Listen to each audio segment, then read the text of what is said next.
निराधार योजनेचे जे लाभार्थी आहेत, मग त्यामध्ये दिव्यांग पेन्शन योजना असेल, वृद्धापकाळ पेन्शन योजना असेल, श्रावणबाळ पेन्शन योजना असेल, विधवा महिला असतील, हे जे लाभार्थी आहेत त्या लाभार्थ्यांचा आता जानेवारीच्या हप्त्याचा जो वेटिंग होतं ते वेटिंग आता संपलेलं आहे आणि आजपासून जानेवारीचा हप्ता बऱ्याच लाभार्थ्यांच्या खात्यामध्ये जमा व्हायला सुरुवात झालेली आहे। आज 31 तारीख आहे। आज सकाळपासून बऱ्याच लाभार्थ्यांच्या खात्यामध्ये हा हप्ता आहे, जानेवारीचा हप्ता आहे, तो जानेवारीचा हप्ता हा जमा झालेला आहे।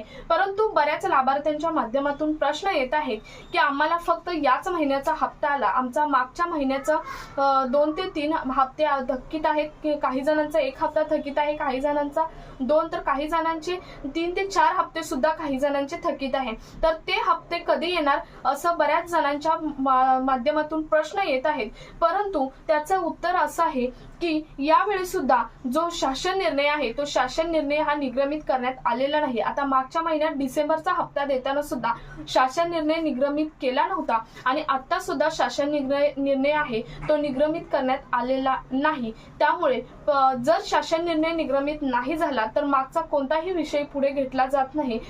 फक्त तुमच्या चालू महिन्याचा हप्ता आहे तोच हप्ता लाभार्थ्यांच्या खात्यामध्ये जमा हा केला जातो। त्यामुळे जे थकीत अनुदान आहे, थकीत अनुदान मिळणार की नाही यावरती कोणत्याही स्वरूपाची आता तरी अपडेट आलेली नाही। त्यामुळे ज्यांना सकाळपासून पैसे आलेले आहेत त्यांनी कमेंटमध्ये जरूर सांगा। ज्यांना मिळालेले नाहीत त्यांना मिळतील 2 ते 3 दिवसामध्ये डिस्ट्रीब्युशन मध्ये हे पैसे लाभार्थ्यांच्या खात्यामध्ये जमा होत असतात। आज आले नाहीत तर उद्या येतील, उद्या आले नाहीत तर परवा येतील। परंतु या महिन्याचे पैसे आहेत ते पैसे जे मागच्या महिन्यात ज्यांना भेटलेले आहेत त्याच लाभार्थ्यांना मिळणार आहेत।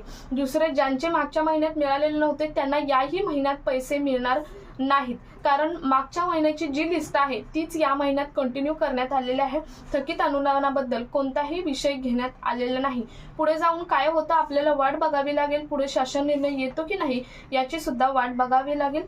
तुमचं यावरती काय मत आहे कमेंटमध्ये जरूर सांगा। हा व्हिडिओ जास्तीत जास्त संजय गांधी निराधार योजनेच्या लाभार्थ्यांपर्यंत म्हणजेच निराधार बांधवांपर्यंत शेअर करा। भेटूया पुढच्या एका नवीन अपडेट सोबत, तोपर्यंत धन्यवाद।